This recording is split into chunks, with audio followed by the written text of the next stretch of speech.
Hello, ladies and gentlemen. Welcome to the X Marks the Box podcast, an Xbox podcast. My name is Potato Chief, and I have my good friend here, Alice. Why don't you introduce yourself?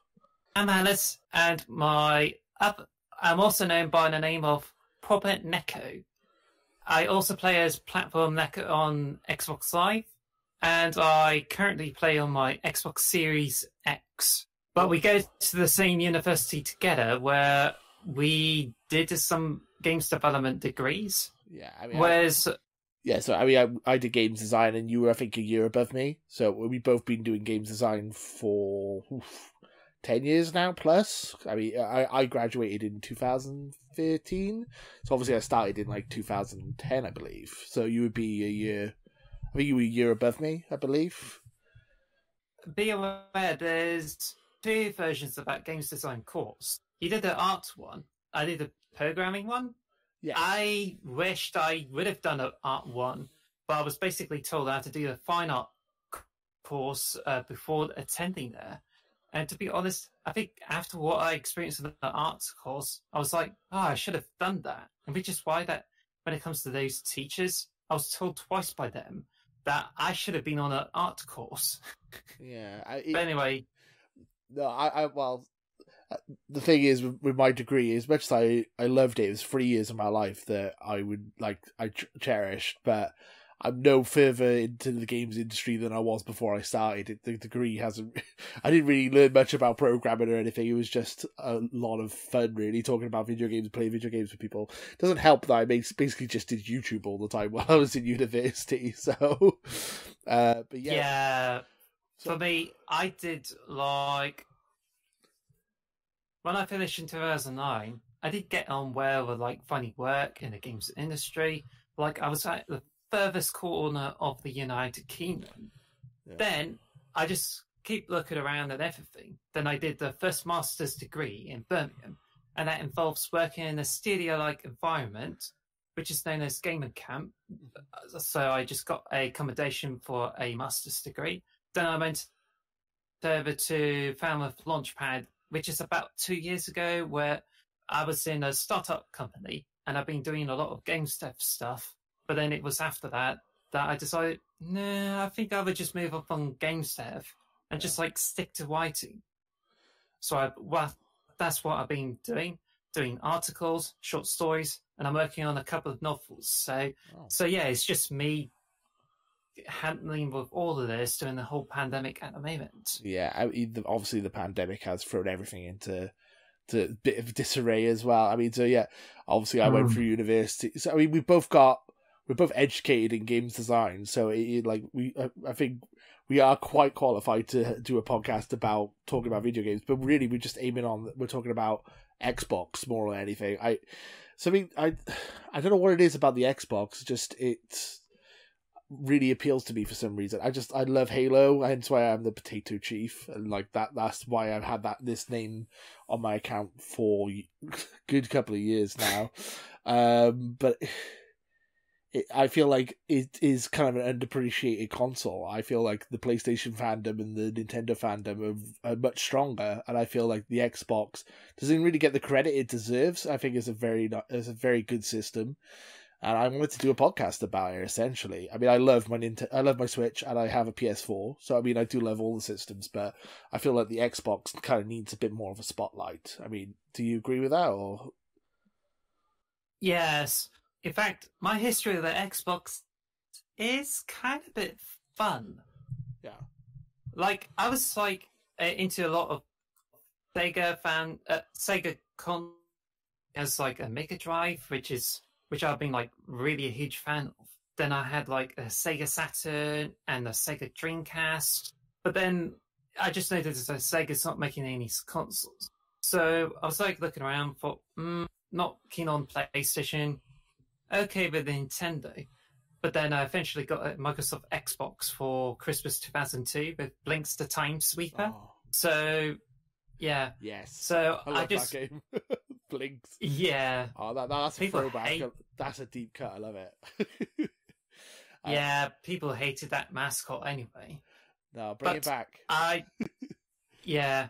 And also I didn't get any Halo for it until 2004 with Halo 2, and I played a ton out of that multiplayer, like for a 1 year or two.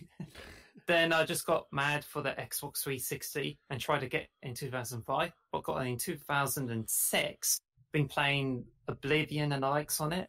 Then I just got with the Slim Xbox on it. But then I noticed like I enjoy PlayStation 3 more. And I was like really hyped for PlayStation 4 and I want to get that instead of an Xbox One.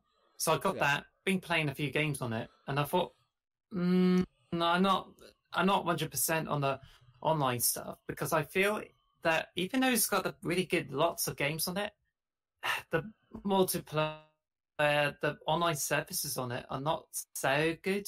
So I ended up moving to Xbox, and I found it so good when it comes to multimedia apps, games, everything. So I ended up like getting an Xbox One. Then I got it replaced with Xbox One X. I think it's a 4K one. Yeah, the X. But I've been 4K. playing a lot on it. Yeah, that's right. And then I just like got the Xbox Series X as one console, because I feel that it's got everything that I need, and it just fits under my TV when the PlayStation 5 doesn't, because it's so stupidly big. Yeah, and it's ridiculously huge. I'm looking at my space. I'm looking at the space of my room now. I'm like, I have no idea where I would, if I buy a PS5, which I probably will at some point. I have no idea where I'd put it. I mean, my history of the Xbox is pretty similar to yours. But I mean, you know, my friend's Smash Fiend, or Dean, as his real name is. Basically, he bought the Xbox original with Doom 3 and Halo Combat Evolved and Halo 2. And I would just go over his house every other night and just play Halo for hours and hours and hours and hours. And I was like, oh, I love this game. I would love to have my own Xbox. But I was financially, I mean, I was a kid. I didn't really have the money for it. I just had a GameCube, which didn't really have that much I wanted to play on it. But then when I got a bit older, I got to my teenage years, my now brother-in-law, at the time he wasn't, but now my now brother-in-law introduced me to Gears of War. I'm like, this is the most beautiful game I've ever seen in my entire life. It blew my mind. So then I was like, well, I have to buy an Xbox 360 now. I just have to.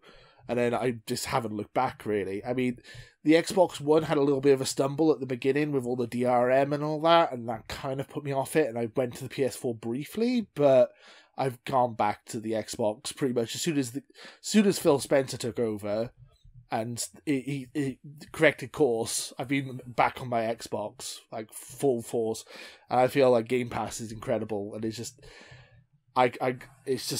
I love my Xbox. I got the Series X as well, and I bought it day one, and I just couldn't contain my excitement. I was just very excited for it, and I'm getting on people's nerves now, because people will be talking about how much they want a PS5, and I'll just like going, but you need to get an Xbox with Game Pass and all that, just trying to convince them to change sides. And people have brand loyalty, which I honestly don't have brand loyalty. I just go for what I think is the better system, and I think at the moment the Xbox is the best system on the market, and that's why I'm Team Xbox at the moment.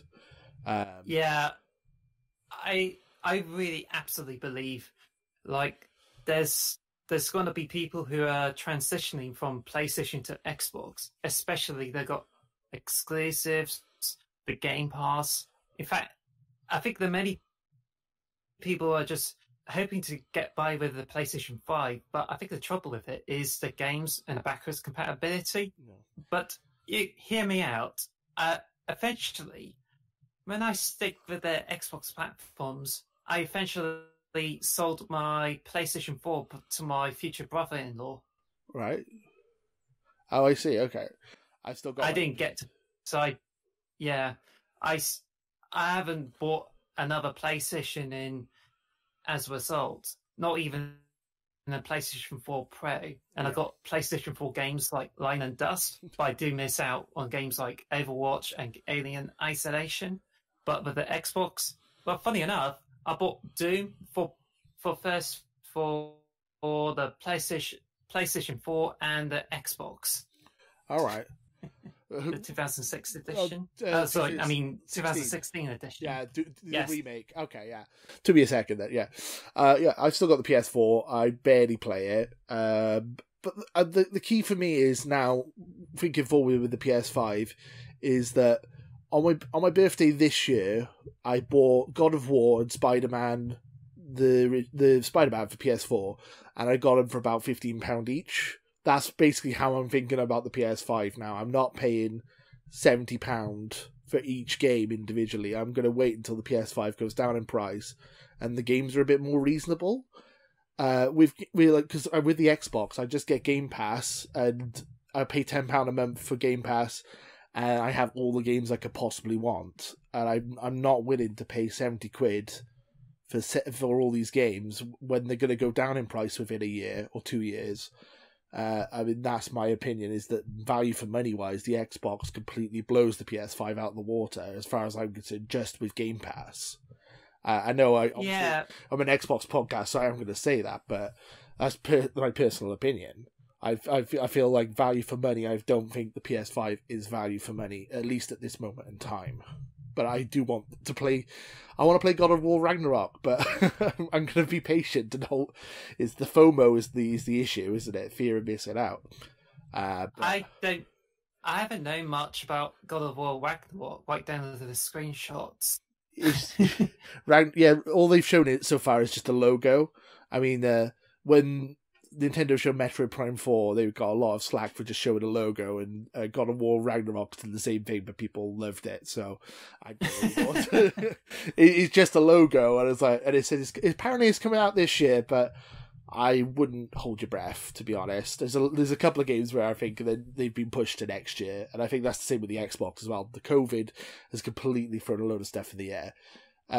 So anyway, we've kind of gone through our intros here. Let's just move into to what we've been playing. One last thing is of course, eventually gamers would either get to choose between a £70 game or 7 months of Game Pass Ultimate, where you get all kinds of games. The only thing is, you have to keep paying for it just to get the games on a hard drive. But then, for so much choice, you're pretty much good for Game Pass, and I think it just really adds a benefit to the Xbox. Of course, and also, if you do want to pay £70 for a game, you still have that option. You can still buy the games on Xbox, and you get a discount if they're on Game Pass as well. I know I'm just sounding like a shill now, but it's the absolute truth.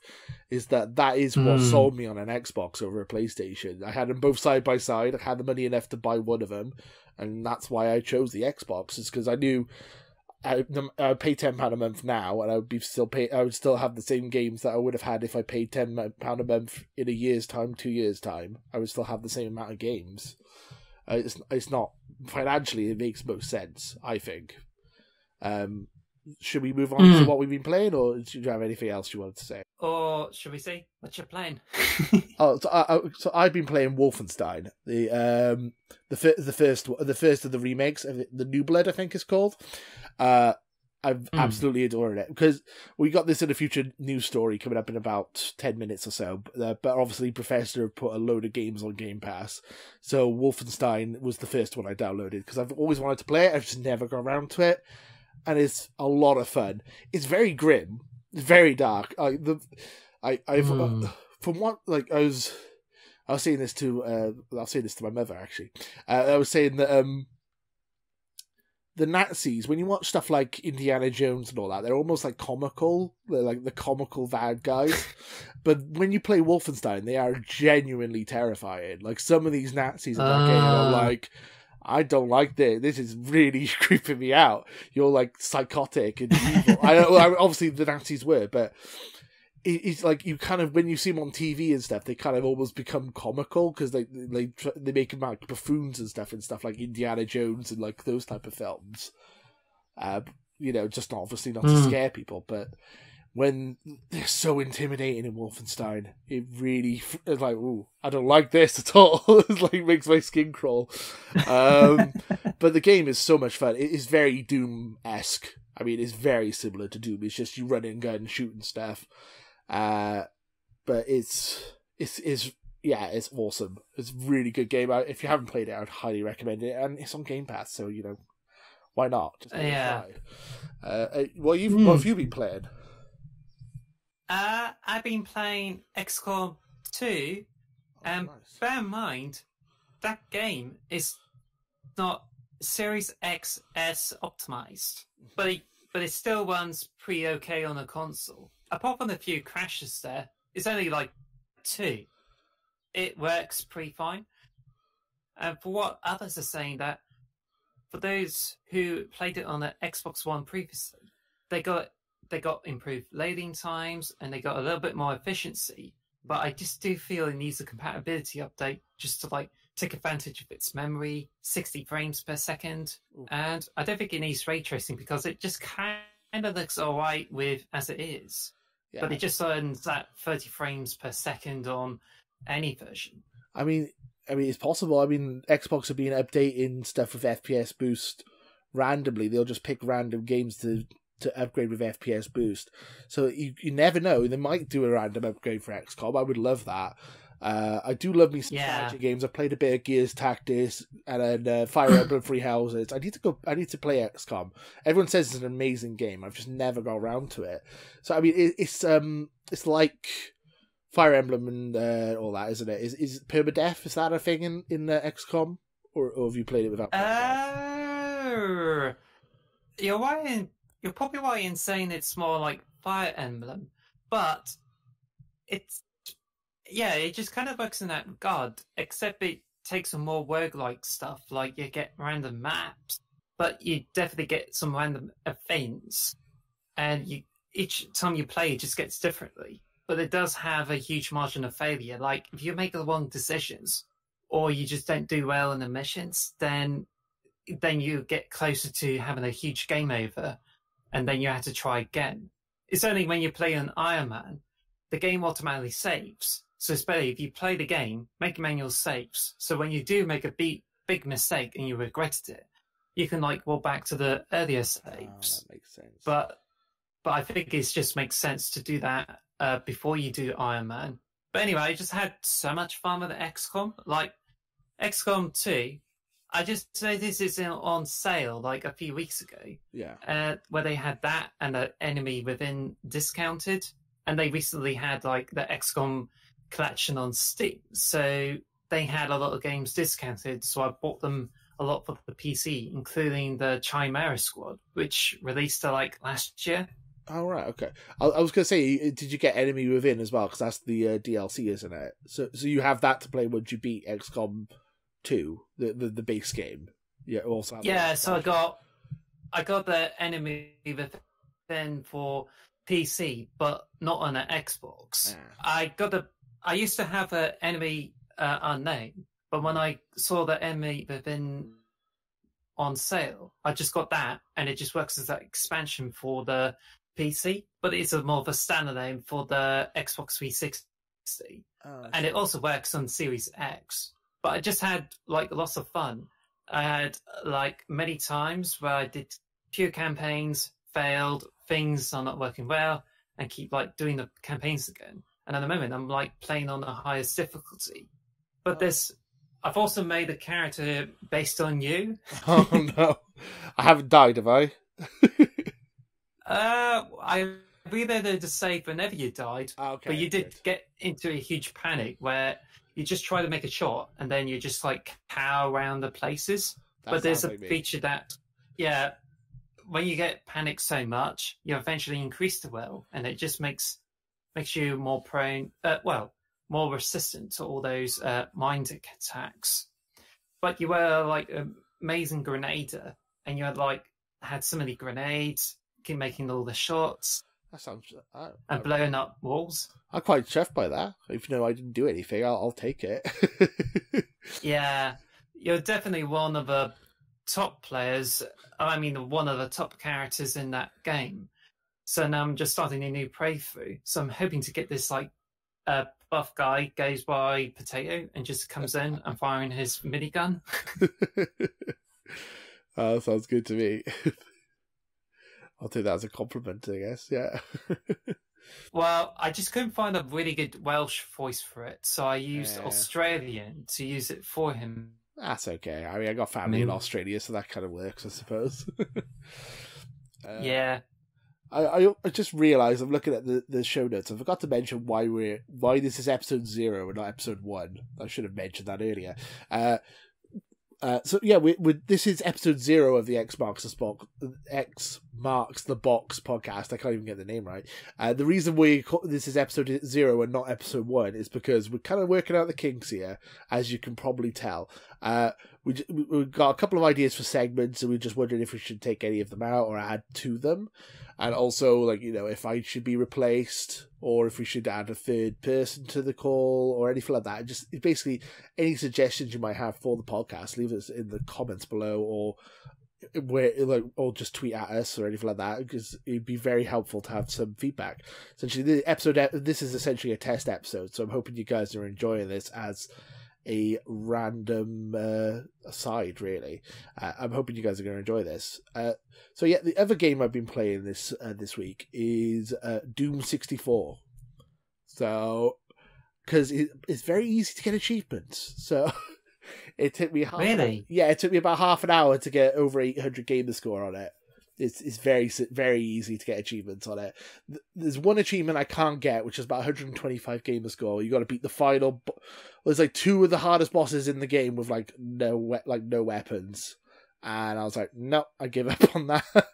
Apart from that, it's very easy to get. If you follow a walkthrough, anyway, there's a couple of walkthroughs on YouTube for Doom 64, and you can just basically you can like use like shortcuts and cheats and jumping forward and stuff to get better weapons, and then you can do the levels much easier.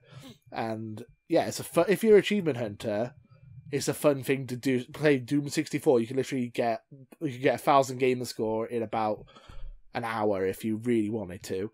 The last one I just couldn't be bothered to do it. I was like, nah, I won't bother with that one. It seems too tricky. But I did the majority of the achievements. But yeah, that to be honest, that's not really a game I play much. As I said, I only played it for about half hour. What I've actually been playing a lot of is New Super Lucky's Tale. It's a platformer like Super Mario, like 3D World, but it's very, very easy. It's probably the easiest platformer I've ever played. It's a 3D platformer, but it's a lot of fun. It's simple, and it's a bit like a Foxtrot, like you do the Foxtrot around it. Yeah, you're a fox. It reminds me a lot of like Banjo-Kazooie and all that, but it's a lot simpler. It's a very simple game. The reason I played it though is because it's had the FPS boost. We were talking about the FPS boost when it comes to hopefully on XCOM.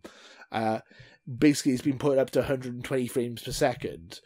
Unlucky for me, I don't have a TV that does 120 frames per second, because it does 60. So I got to play it in 60 frames a second, and it is a lot of fun. The extra frame rates make it a lot more interesting, and I think it's well worth a play if you like Mario platformers or Banjo-Kazooie and all that. It's very easy, but it's a fun game to play. They got like a wrestling area, and they got like a music area and a ghost area and all that stuff. You know. You play a fox, and you've got like you got a double jump, and you can have a spin jump as well, so you basically can do 3 jumps, so it makes it very easy to platform. But I've just beaten it last night, so I'm not going to play it anymore now because I've beaten it. I've beat all the bonus levels and everything as well, so it is a lot of fun. But I recommend going play that if you get a chance, and if you just fancy something a bit more laid back. It was a nice palate cleanser from Wolfenstein. When I've been shooting Nazis and stuff and getting killed constantly, I'm like, you know what, I'll play some Lucky's Tale just to kind of... It's a bit of a nice palate cleanser. I don't know. I think it's just...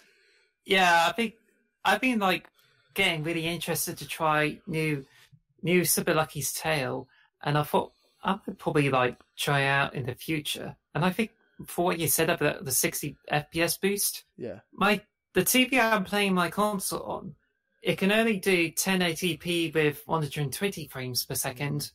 It's only when it gets to 4K, it's restricted to 60 frames per second. That's annoying. So I think I say resolution, because I don't think all of the games are going to get a huge frames per second boost. Yeah, yeah. But I would. But boy, I got to ask the question though.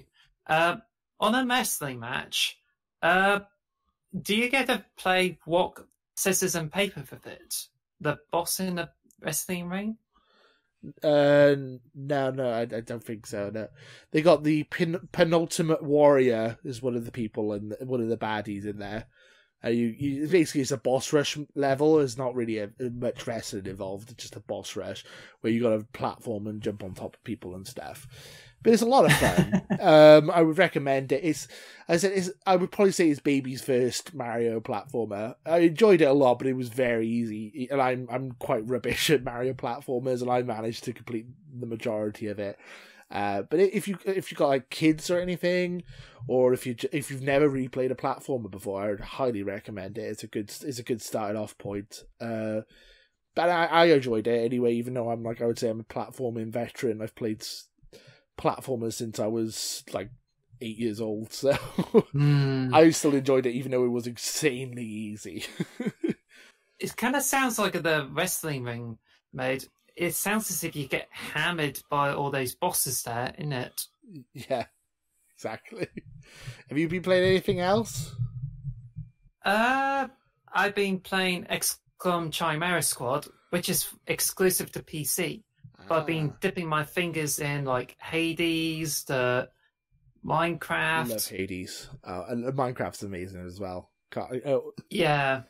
Yeah. And I've also been playing Among Us with some like friends, and I even like tried some Gears 5, which is released as part of Gold Deal.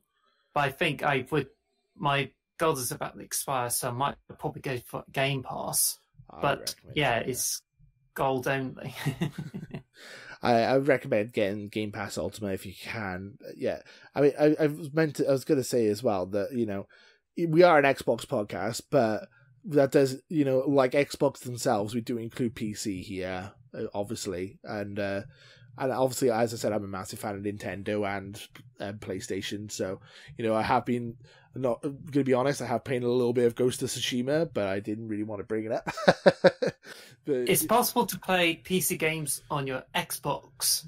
Yeah, it's possible to play Stadia games on your Xbox as well. Did you know that? Google. Yeah, is it using Steam Link? Is it? You can use the browser on Xbox Series X, and you can stream Stadia games, which is kind of crazy. I'm hoping that means when Xbox brings out the browser app, you could play Xbox games on your PS5. That would be hilarious. I would find that so funny. PlayStation would not be happy with that. Well, yeah, it's just at the moment, what I discovered is the one way you can play PC games on your Xbox is via the wireless display app. But it's a bit of a finicky one where you have to use wireless on your PC, so I have to find a wireless adapter to put on it. But when I've been like trying to test the Windows on my Series X, it's got like some buffering bits, so I don't know there's a problem with it.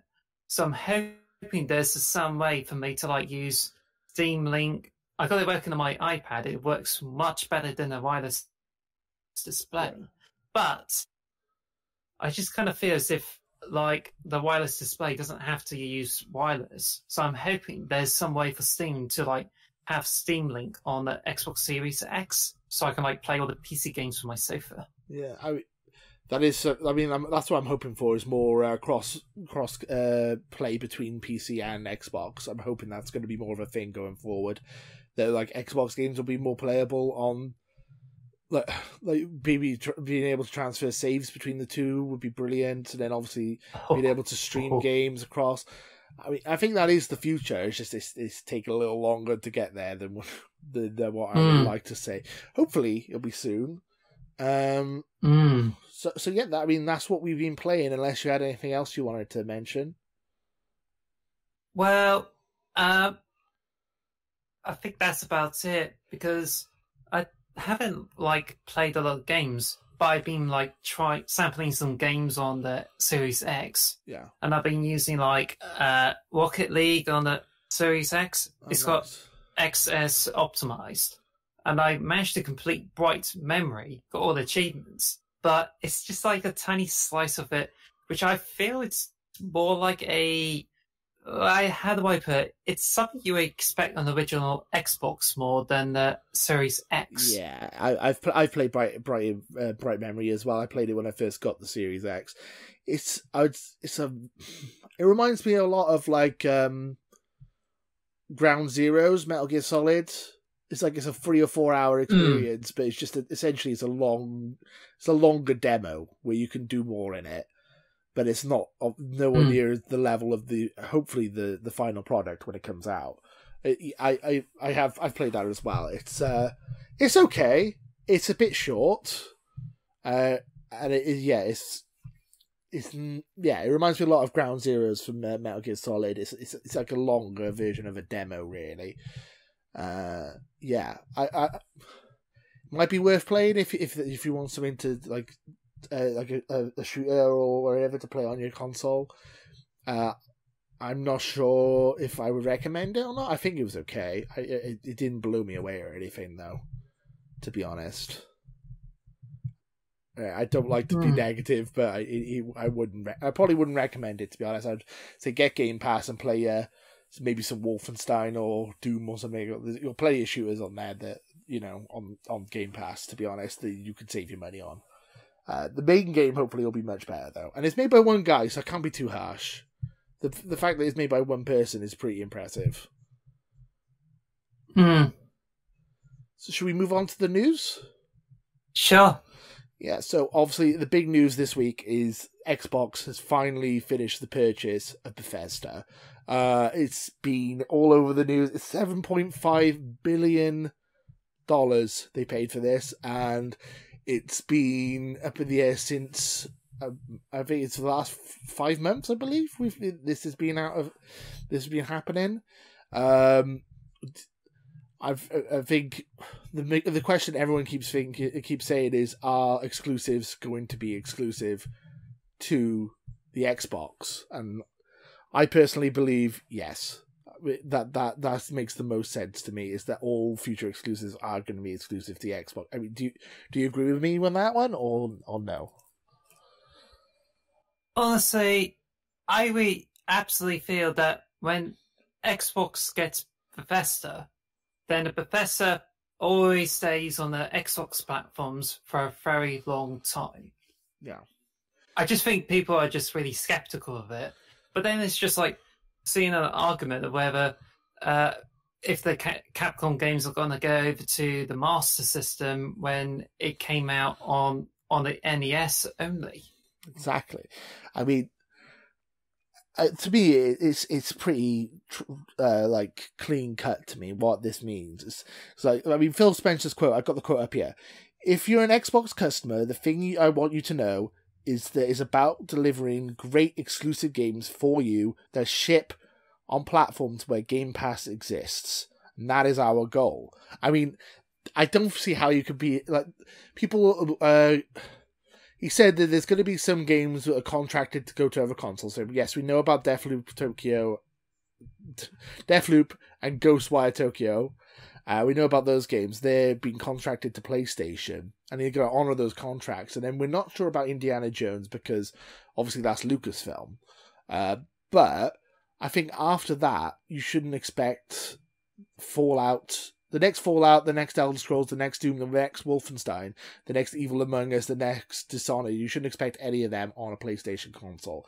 As far as I'm concerned, that is done now. They've paid so much money for this. Why would you spend $7.5 billion just to sell it on PlayStation? It doesn't make any sense to me, to be perfectly honest. And for years and years and years now, for like the last 5 years, we have constantly heard from PlayStation fans that Xbox has no games. Xbox has no exclusives. They have no exclusives for Xbox. Why buy an Xbox that has no exclusives? That's constantly what we've heard. And this is Xbox rectifying this problem. This is them getting exclusives. So then to turn around and go, you should sell these games on PlayStation, it blows my mind. I don't understand it. And if it was Nintendo or PlayStation buying Bethesda, no one would question it. They would all be like, oh yeah, that's it. It's exclusive to PS5. It's exclusive to the Switch. That's it. It's done.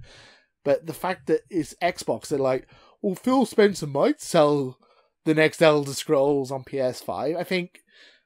I think people are just on the 5 stages of grief, and they're all stuck on the denial part at the moment. I feel like the sooner you accept it, the sooner you'll be happier and just move on. It winds me up that I've listened to so many Xbox podcasts and PlayStation ones, and they all say maybe they'll be on the PlayStation. They go, this quote says this quote says this, but the quote I just read out, it says exclusive games that will ship on platforms where Game Pass exists. As far as I'm concerned, that is black and white. That's it. Phil has spoken. Can we stop arguing about this now? I feel like Phil has said that they're going to be exclusive. I don't understand why this is still an argument. I mean, do you agree? Yeah. All I can say about this is all the Bethesda games is going to end up on PC and Xbox. Yeah. So if anyone says like it's going to go to PlayStation, that's never going to happen unless someone has to come up with some exploit. But I think they're just probably expecting too much for them to try to please everyone, when the reality is that those games are sold to Xbox, so therefore it appears on PC and Xbox systems. So if they want to play Elder Scrolls, Doom, or Wolfenstein, they have to get the Xbox or get it on PC. End off. Exactly. There is one way the games will end up on PS5, and that is if PlayStation puts Game Pass on PS5. The Xbox wants Game Pass on all the systems, on smart TVs, on Apple devices, on PlayStation, on Switch, but it's down to PlayStation now. The ball's in their court. That's essentially it. Xbox says, do you want these games? Well, you're going to have to put Game Pass on the PlayStation for you to have these games. That's the only way that you're getting them now. And honestly, when people are upset that they can't play these games, you could pay for Game Pass and you can stream them to your devices around your house, and you can play them for less than the price of playing full price for a PS5 game. So I don't understand all the controversy. It's crazy to me, honestly. Yeah, I think when it comes to PlayStation's alternative, Sony only comes up with those 2 solutions to that. It's either you get an instant collection, which you definitely get free games that will stay with you as long as you sign into PlayStation Plus, but you only get select games. And there's like PlayStation Now, where you have a wide range of titles from PlayStation 1 to PlayStation 4, and you can play them on your PlayStation systems and smartphones. But then again, you only get to stream them, which at the time was like incredibly rudimentary. But I just think that PlayStation Now is like you only get like a higher price compared to the Game Pass, and you can only stream the games. So I think compared to the Game Pass, it's a much better way to like download the games and then try as much as you can. Yeah, I mean that's the difference between Game Pass and PlayStation Now, and then it's also the same as Stadia. Like Google Stadia, you can stream everything, but there's no physical device for you to play it on as an option. I feel like Xbox gives you more choice. You can stream all these games on your tablets. You can stream them on. Well, hopefully you'll be able to stream them on your smart TVs and on a web browser soon enough. But you can buy an Xbox and you can download the games and play them physically off the hard drive. I mean, no matter how good the internet gets, it'll never be as good as a native device. There'll always be some kind of delay. So I feel like having a physical console is always going to benefit people. At least until the internet, we get like 7G internet that's faster than the speed of light. You're not going to get... the physical hardware is not going anywhere until the internet improves. I mean, we're in the UK. We have okay internet here, but in some places around the world, the internet is horrific, and it's going to take a long time for the internet infrastructure to catch up. And Xbox knows this. They're giving you the option to play everything wirelessly, but they also give you the option to download stuff. As you said, it makes most sense. Whereas PlayStation Now, you can only download. I think you can only download PS4 games. Am I right? Is that right? Well, the PlayStation Now only lets you stream. And you can only stream. Yeah. I thought you. I don't think a PlayStation. Sorry. Oh, sorry. I thought PlayStation Now you were allowed to download PS4 games. I didn't realize that. Oh, well, that's I don't know, because for PlayStation Now, all I know about it is like it lets you stream games. So I don't know if it like lets you download it, but I think it just takes more research to see if it actually does that. I'll have to look that into. Yeah, as far as I'm aware, you can download PS4 games, but you have to stream everything else: PS3, PS2, PS1. As far as I'm aware, because the PlayStation natively doesn't play PS3 games. As far as I'm aware, because of the cell processor and all that stuff. So yeah. So I think it's just with the Xbox Series X, you can like play back the original Xbox and Xbox 360 games on it, and it's just like a huge deal breaker for me, because the PlayStation 5, you can play select PlayStation 4 games on it, but the Xbox Series X, you can play almost everything on the Series X with the Xbox One games. Yeah, and you can play like Xbox 360 and original Xbox games on it. Yeah, like I feel like PlayStation is a good console, but I feel like the Xbox has like more bells and whistles to it. You know, it has all these extra stuff like backwards compatibility, FPS boost, Game Pass, all these little things that just make it a better experience, in my personal opinion. I mean, you're entitled to like a PS5 more, but I personally think that the Xbox is the best system on the market at the moment, and it's going to take a lot to change my mind. Yeah, and also with the speaking of backwards compatibility, you know, I said about Blinks being one of the first games to play on the Xbox. Yeah, you can play it on the Xbox Series X, and you get a 4K resolution boost. I see that's incredible. See, I need to go back and play Blinks now. I've never actually played it, but I know of Blinks. It's a cat, isn't it? The time cat, right? Or I think it's it's made by a co-creator of Sonic the Hedgehog. Oh, nice. Yeah, I need to play that. But yeah, speaking of backwards compatibility and Game Pass and all that jazz, 20 Bethesda games came to Game Pass the day they announced this. Well, the day of the Xbox Bethesda Roundtable event. So we got 20 games coming to Xbox. Do you want me to read them off, or I mean, it's essentially everything that's Bethesda. The only things missing really are Wolfenstein 2 and Fallout 3, which I don't know why those two games are missing, because they're both phenomenal games. But yeah, I mean, you got Dishonored 1, Dishonored 2, Doom 2, Doom 64, Doom 3. Oh, you don't get Doom 2016, which you were talking about earlier. It's just strange. Doom Eternal, Fallout New Vegas, Fallout 4, Fallout 76, Prey, Rage 2, Morrowind, Oblivion, Skyrim, Elder Scrolls Online, The Evil Within, Wolfenstein, Wolfenstein the Old Blood, and Wolfenstein the Young Blood. Yeah, no Evil Within 2 either. I just realised that. But yeah, that's there's 20. But that's 20.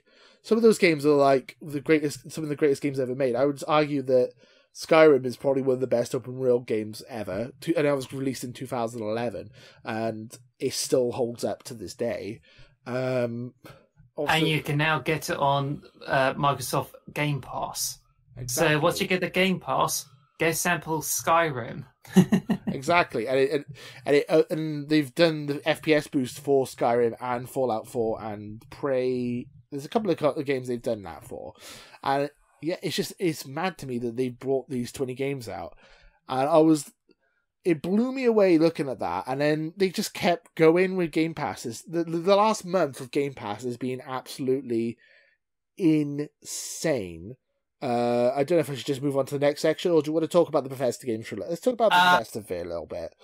I do have something to say about the Bethesda, because if anyone's like still skeptical about the exclusivity deal, bear in mind that Bethesda has a really good, strong partnership with Xbox. Oh, for sure. I mean, Morrowind was exclusive to the original Xbox, and then Oblivion came out first on the 360, and then Skyrim never ran well on the PlayStation ever. It had all these technical issues. Yeah, that's why, and that's my argument, is that while they run smoothly and it plays great on the Xbox systems for Skyrim and Oblivion, the PlayStation 3 versions, and I don't know if it's the same for PlayStation 4, but these games do not run very well on those platforms. I mean, watching the Roundtable. Did you see the Roundtable, the Bethesda Roundtable event? I saw I think it was about two-thirds of the way in. Yeah. But they did said about how they developed the game over to the Xbox first, because they find the Xbox platforms to be much superior, and they like the architecture compared to the PlayStation platforms. I mean, they all seem to be really friendly with each other there at Bethesda and Xbox. They seem like they're best friends, essentially. This is just like them just going, you know what, let's just work together now. It doesn't feel like... I know it's a massive corporate merger, but it doesn't really feel like that. It feels like a group of friends just meeting up and hanging out and just chatting about video games. It was a really surreal thing to watch. Like they were calling each other out for stuff.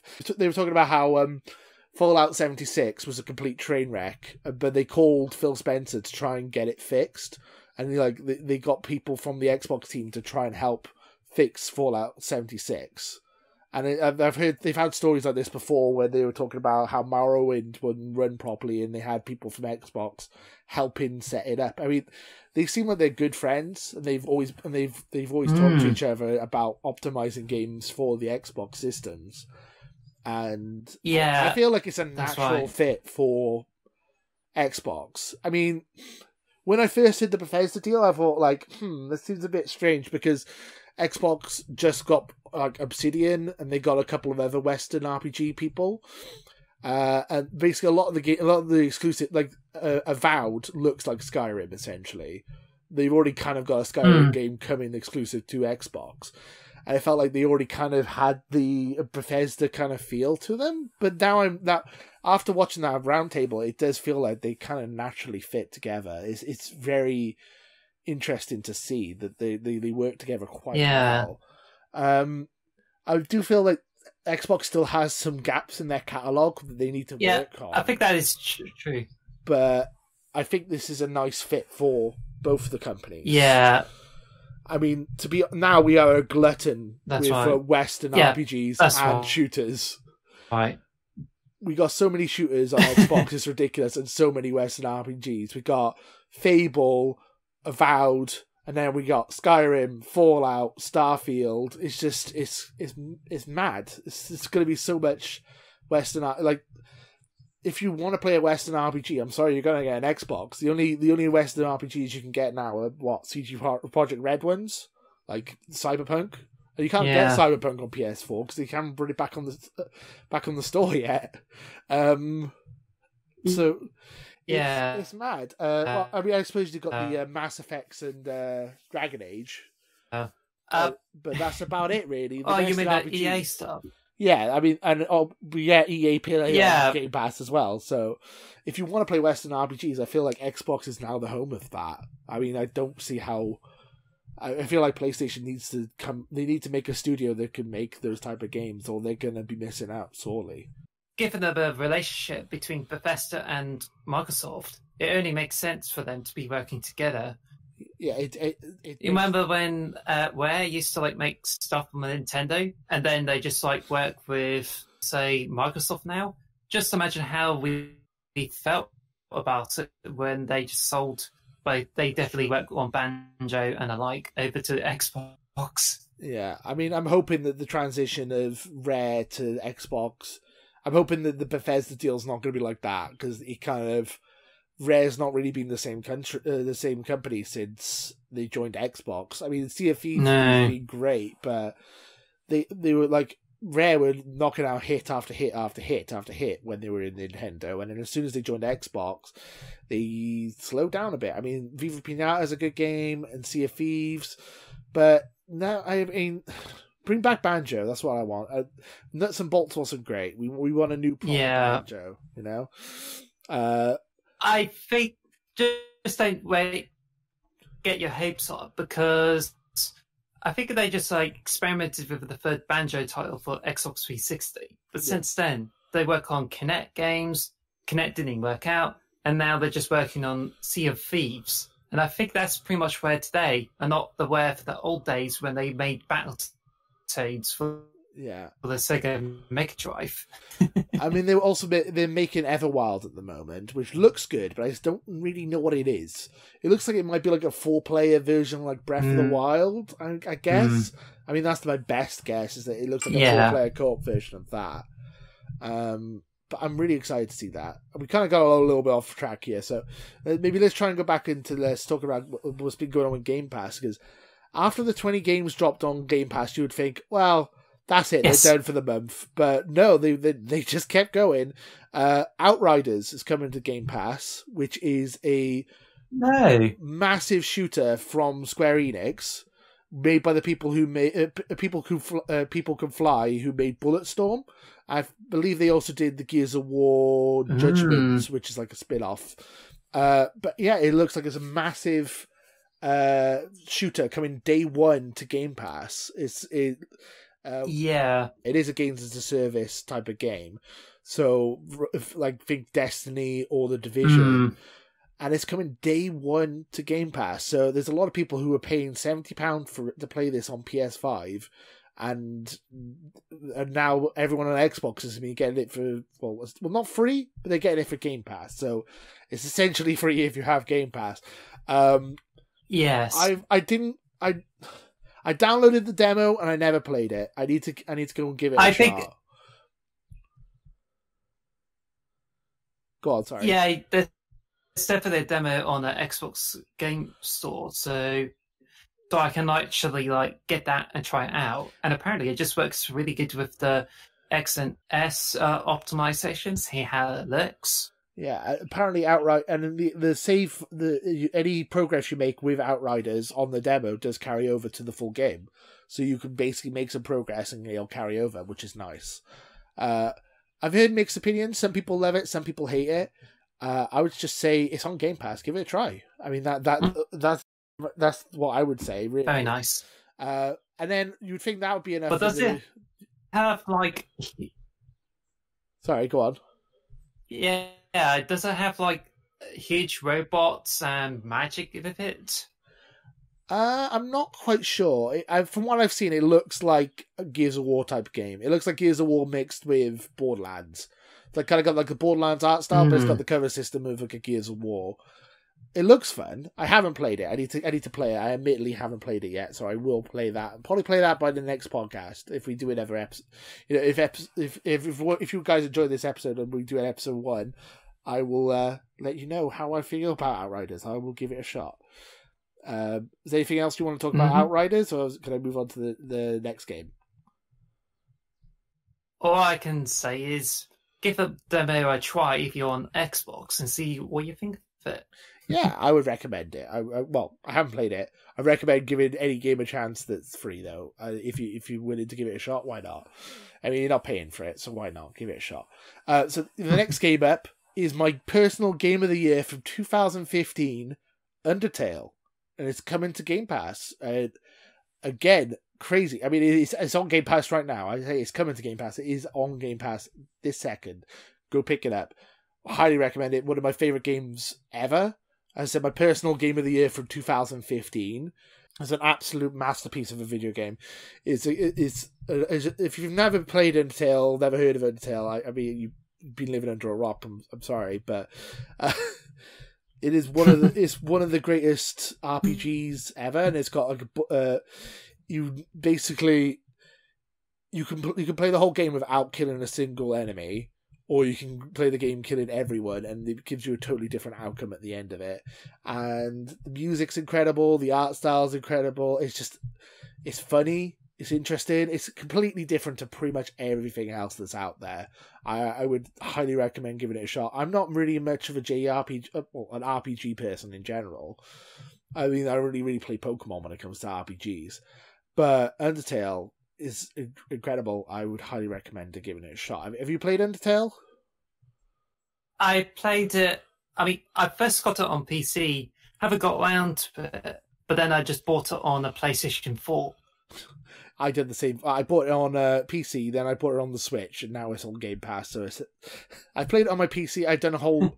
You're watching this on YouTube now, there's the entire Let's Play of me playing Undertale. It's a couple of years old, so it's a bit outdated, but I have a whole Let's Play of my whole series of Undertale. It was one of my favourite series I've ever done. So yeah, I just think I've been looking at the achievements for Undertale. And my guess is it could be the same as the PlayStation 4 version. Like, you have all these achievements, but you only get as far as, like, completing the main story before you get to the last battle. So if it is like that, then you can be able to get all the achievements for Undertale without having to unlock all the endings. Oh, okay. I didn't know that. I'll have to get a guide up for that. I've been doing some achievement hunting lately, so... It'll be very easy, but one of the things you need to do is there's a secret room in there, which is introduced in the PlayStation version. There's a room that is known as the Dog Shrine, and all you have to do is you go in, donate some coins over to it, and it has all that useless tat in it. And that's how you can get achievements and trophies on it. Yeah, I was gonna say I did look at the achievements and I saw something like pay 10. It was like 10 coins to the Dog Shrine, 100 coins to the Dog Shrine. There's like multiple achievements that just pay in more money to the Dog Shrine. So that's what that is. I didn't know what that meant, so you've basically cleared that up for me. So because I've been achievement hunter, I was like, is this going to be a game that's easy to achievement hunt?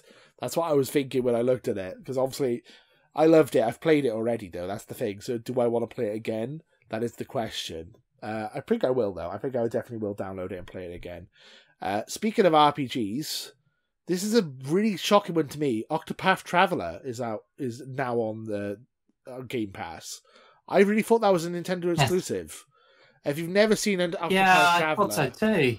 If you've never seen Octopath Traveler, it's a gorgeous game. It looks like a 16-bit Super Nintendo game, but in like a 3D environment with like proper lighting and graphics. It's very strange look, but it looks incredible. I mean, looks alone is great. I've never got around to playing... Again, it's another game I've never got around to playing. I'm not super into my JRPGs, but it's supposed to be a very good one from what I've heard. It's made by Square Enix. It looks a lot like the original classic Final Fantasy games. So I would... if you like JRPGs, I've heard it's really good, and I would probably recommend it. I haven't played it myself, so I can't... If it's rubbish, don't blame me. But I've heard it's good. Have you played it, Alice? You can play it.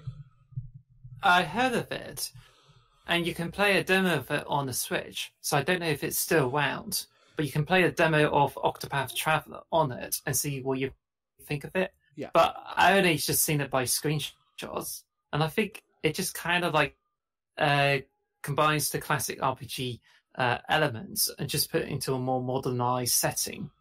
Yeah, it looks really interesting. I'm more interested in Triangle Strategy, which is the next game in the series, which looks like XCOM or Fire Emblem. It's that type of RPG, like a turn-based strategy, with the same art style as Octopath, and that looks really good. That's what I'm most looking forward to playing. But I might try and pick up Octopath Traveler. I downloaded the demo on the Switch, but now I know I can get achievements for it. I might download it on the Xbox, get some achievements, and give it a shot. The only other game I wanted to bring up for Game Pass was Star Wars Squadrons. I've been really looking forward to playing this game. I was like, I know it's coming to Game Pass. I know it's going to come to EA Play, and it's going to come to Game Pass eventually. And I've been holding off and buying it for months. And it's finally here. And they announced it like a month ago. But they announced it before the 20 Bethesda games, and before Outriders, and before Undertale, and before Octopath Traveler. And it's literally only come out today. I've literally downloaded it as we're having this conversation. And that is probably what I'm going to be playing tonight. Wow. If you've not seen Star Wars Squadron, it's... Is it like you play it as an X-wing fighter essentially, or a TIE fighter for the Empire? It's a first-person flying dogfighting game, and it looks incredible. I've never played it, but I'm a big Star Wars nerd, and I'm really excited to try it out. So yeah, that is Game Pass, and I think honestly, if you think the Game Pass is not worth the money, I gotta question you. I don't see how you could possibly question it after all the games we've just read out to you. But yeah, I feel like, do you think that there's any way? Obviously, people will still go, "Oh, Game Pass is not worth it," but honestly, looking at it, I don't see how you can possibly say that. There's JRPGs, there's shooters, there's Western RPGs, there's stealth games. Yes. I don't understand people who hate on Game Pass, because I feel like it is the best value for money in gaming. And I know I'm biased. Yeah, I don't care. I think it's just like, now that it's got Bethesda games, EA Play on it, and a few other games, I mean, it's already like got a really good choice. But mind you, not all the games get on there. Like for XCOM 2, you did get it on Game Pass, but you definitely get Minecraft on Game Pass as well. Yeah. The only issue I have with Game Pass is the PC crossover. They have less games on the PC version than they do on the console version, and they need to work on that. That's something they need to fix. But I think that is something they're working on, because EA players apparently just come to PC. So that's going to be interesting. Through Game Pass as well. Not just EA play on its own, it's through Game Pass that it's come to PC. So hopefully that means there are more games for the PC cloud, because we are an Xbox podcast, but as I said previously, we are also PC as well. So, we're hoping that we just want everyone to play the games on Game Pass and everyone have a good time.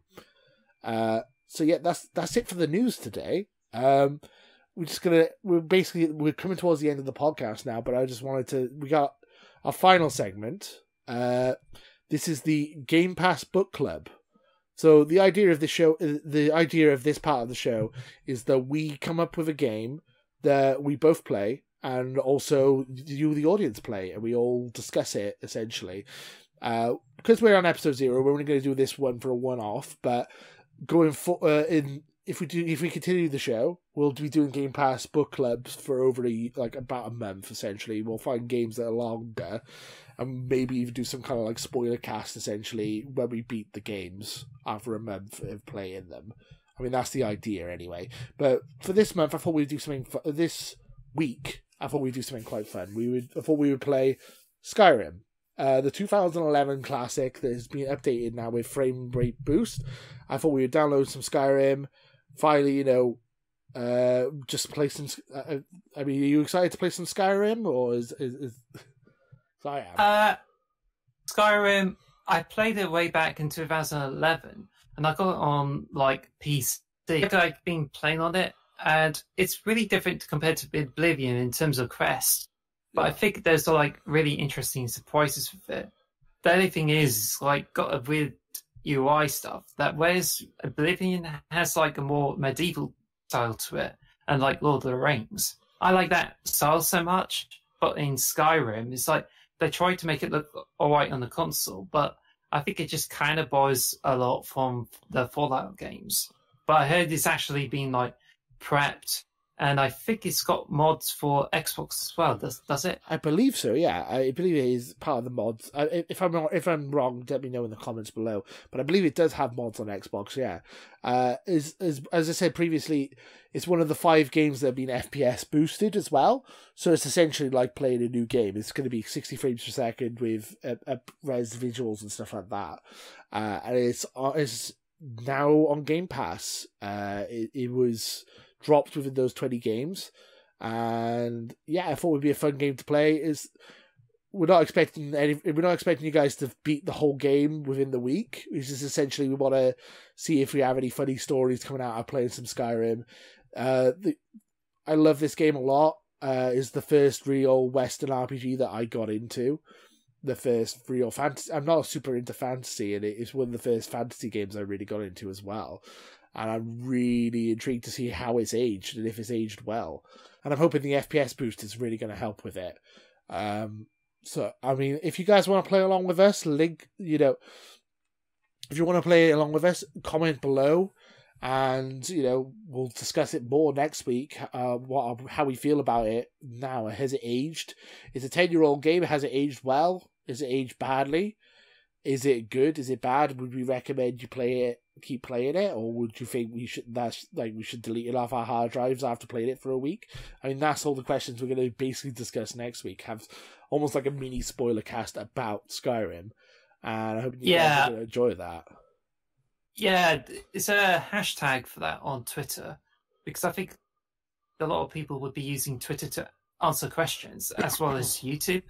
Yeah, I mean, if you just put hashtag #XMarksTheBox, that will be our hashtag. If you want to just hashtag everything with that, we will see all your messages that way, or just @Potato Chief on Twitter as well. That's also an option. So or you can, as I said, you can leave a comment in the video as well. That's another option. Just play along with us. It's going to be a little bit of fun. And as I said, it's our book club. We're going to try and do this every week. And going forward, we'll probably have month-long book clubs where we pick one game and we go back to it week on week and just discuss how we've got on and how we've enjoyed playing it again. And just to see how it goes, really. And maybe have like a mini spoiler cast on week 4. So that's essentially the idea of it. And we wanted to also pick Game Pass because then you guys have a better chance of playing it and having access to it.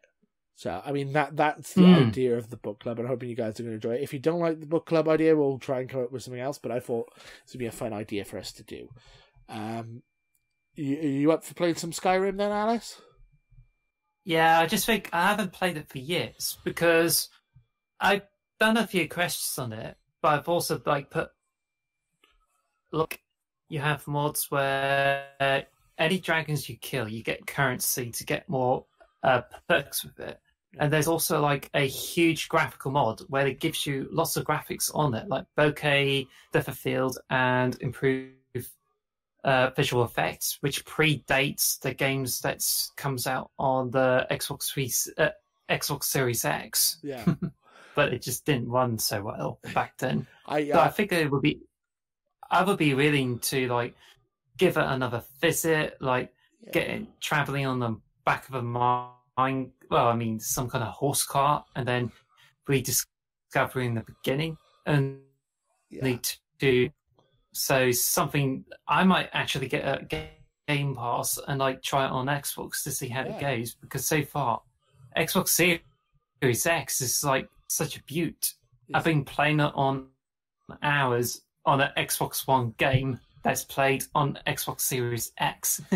Exactly. I'm really excited to go back and play it. I mean, I've got Skyrim on the Switch, I got it on the PC, I got it on the Xbox 360, I got it multiple times. But I've never really got that far into it. I just end up messing about for a couple of hours. And I enjoy it immensely. I had the mods you were saying about visual mods, I had that. I also had the infinite backpack because of getting overclumbered all the time. And I would just sell knives to the locksmith, and it would make you basically rich. And essentially, I broke the game on PC because I had so much money and stuff, and it just kind of got boring then.